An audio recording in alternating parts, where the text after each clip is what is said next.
તો કડક ધરતી જહા ખડકની આગ માટે થઈ બેન દીકરી માટે ધર્મ માટે તેને પોતાના દેહના બલિદાન આપી દીધા. એવી કથાઓ કેટલી બધી છે.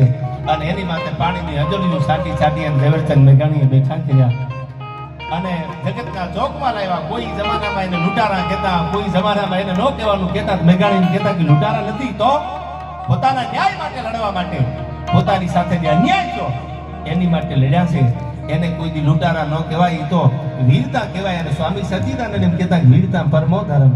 જેમાં વીર થતો હોય એ ધર્મનું રક્ષણ કરી શકે, એ સમાજનું રક્ષણ કરી શકે. અને એ આવા મંદિરો શિખરબંધ જ્યારે કોઈ તોડવા આવે તો એનું રક્ષણ કરી શકે. અને એવી બધી કથાઓ ઘણી બધી લખાણી છે. એમાંની એક બે પ્રસંગો આપને ગમે એવા હનુમાનજી મહારાજના સાનિધ્યમાં અને આ બાજુ માનો ફળો છે. કારણ કે એવી ભગવતી ખોડિયાલ છે, વરિહી વાદળિયું બની અમાણા સુકા સંસારમાં, તેથી હરિયાળા હરખાય આ તો ખેતર જલના ખોડલી.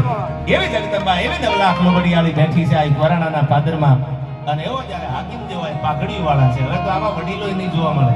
15, 20, 25 વર્ષ જવા દો, પાઘડી વાળા વડીલો ગોતું આગ્રા પડશે. હવે પાઘડી બાંધવાના શોખે ઘટી ગયા. હું જ્યારે વડીલોને જોઉં ત્યારે કેમેરા વાળા તો ગાને લઈ લીધું એકવાર. હવે તો બધા એટલા બધા હાઈ પ્રોફેશનલ થઈ ગયા છે, સાલું ખબર નથી પડતી ક્યાં ભૂમિ હાલી જાય. આ પાઘડીયું, આ દાઢી, આ મૂછ, આ બધા તમને આવા વડીલો જે છે આપણા જે પણ સમાજમાં છે એ બધા સમાજમાં. અને હું તો એમ કહું વિજયસિંહ કે આપણે જે સમાજમાં જન્મ્યા છે એનું આપણને ગૌરવ હોય. જ્ઞાતિવાદ ક્યારે ન હોય. હવે તો હિન્દુ બનવાની જરૂર છે. એક બની જાઓ ને એક બની જાઓ. ગમે એનો કાર્યક્રમ હોય, ગમે એનું સારું કામ હોય, તેમાં બધા ગામના 18 ભેળા થઈ. હું કાયમ કહેતો હોઉં છું, ગામડાના પાદરમાં એક દીકરી પાણીની હેલ માથે લઈ અને પાણી ભરીને નીકળે. હવે ઘરે ઘરે નળ આવી ગયા. એક જમાનો હતો કુવામાં પાણીની હેલું ભરવા દીકરીને જવું પડે. અને એક મોતીની ભરેલી એંઠોણી હોય એના માથે બેડું હોય ને તો વ્હાઈટ કલરના મોતી હોય તો રૂડી ન લાગે એંઠોણી.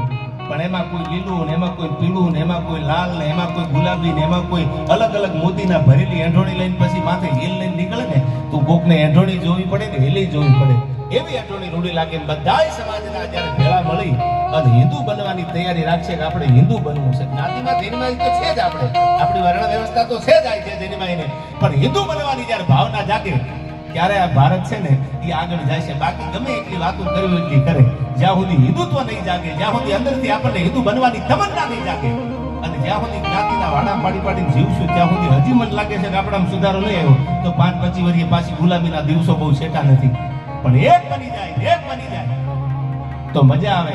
મેં કીધું બધાય મોતી ભરી અને એંઠોણી થાય તો રૂડી લાગે. બધોય સમાજ આયા. 18 વરણ સરદારનું ગાતું ને રાજપૂતો તો છે જ આયા. મર્દ શીશ પર નમે, મર્દ બોલી પહેચાને, મર્દ ખિલાવે ખાઈ મર્દ.